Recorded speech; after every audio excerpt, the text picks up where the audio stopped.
I'm Margot Politis. Welcome to Study English, IELTS preparation. Today on Study English, we're looking at adjectives. How do you use them? How do you order them?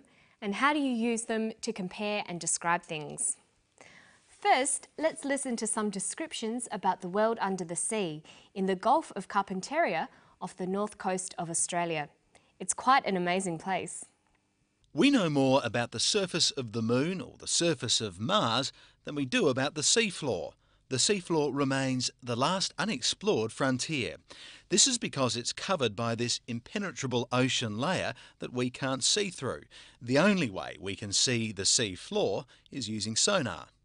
The largest reef they mapped is about 10 or so kilometres across. It's an oval-shaped feature, so it covers around 100 square kilometres.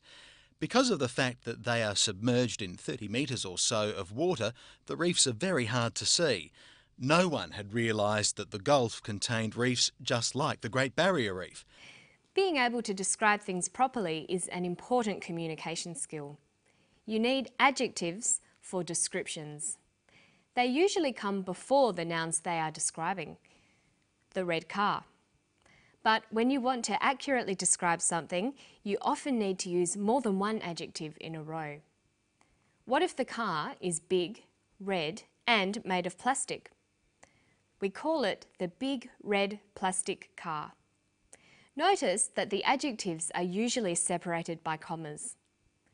But why don't we call it the red plastic big car? How do you know which order to put the adjectives in? Well, for native speakers, it's just that it sounds right. But luckily, there are some rules. It's called the Royal Order of Adjectives. Let's have a look at it. First, we have the determiner. That's articles, a, an, the. Numbers, or a word that describes the amount of something. It can also be the owner, the person or thing who the noun belongs to. So determiners can be a, the, many, some, or a name like John's. So we can have a car, many cars, John's car. The second type of adjective is opinion or observation. This tells you something about the quality of the noun. Useful, cheap, ugly, beautiful. Then we have size. For example, enormous, tiny, huge. Followed by age.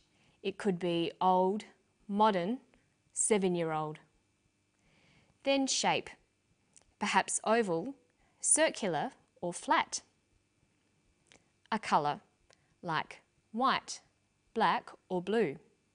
Then we have adjectives that describe origin, where the noun is from. For example, Thai, Indonesian, Australian. Followed by material, what the thing is made of, like copper, plastic or wooden. Lastly is the qualifier. This is something that's an integral part of the noun. Examples might be a rocking chair, a wedding ring, an electric oven.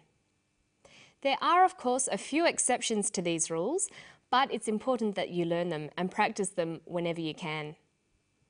Have a look at these words and see if you can turn them into a phrase. Wooden, square, useful, box, lilies.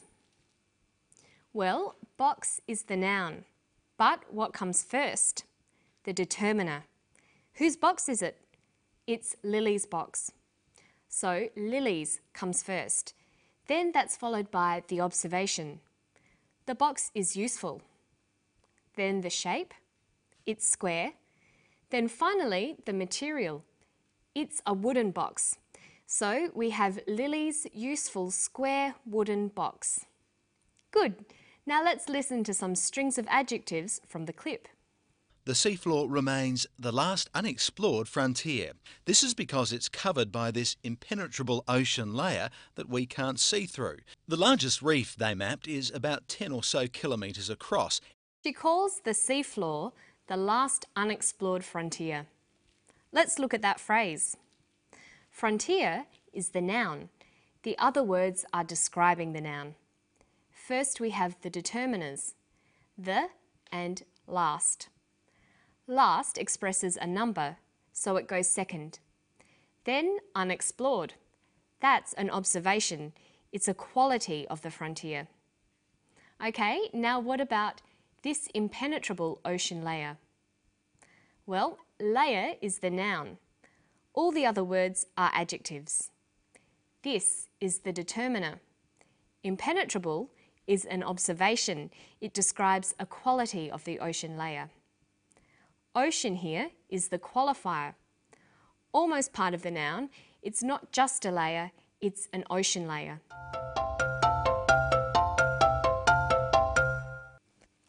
Okay, now you try one. Look at these words. They form a phrase that he used. Largest, reef, the. Well, reef is the noun, so it comes last. The is a determiner, so it comes first. Largest describes the size, so that comes after the. So we have the largest reef. Okay, there's another way adjectives can be used as well. They can stand alone. They describe nouns by following the verb to be. When used in this way, adjectives are complements. Listen to one here. The Gulf of Carpentaria is very flat and featureless. The Gulf of Carpentaria is very flat and featureless.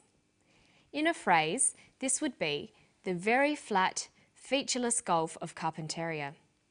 But used as a complement, the phrase becomes a full sentence. The Gulf of Carpentaria is very flat and featureless. We can take the phrase, the big red plastic car, and turn it into a sentence. The car is big, red and plastic. Notice that the order of adjectives still stays the same. Now let's look at how you go about describing things. It's often necessary to focus on particular features such as shape, size, dimension, weight, colour or texture. The more you have built up your vocabulary of adjectives, the better your ability to describe things accurately.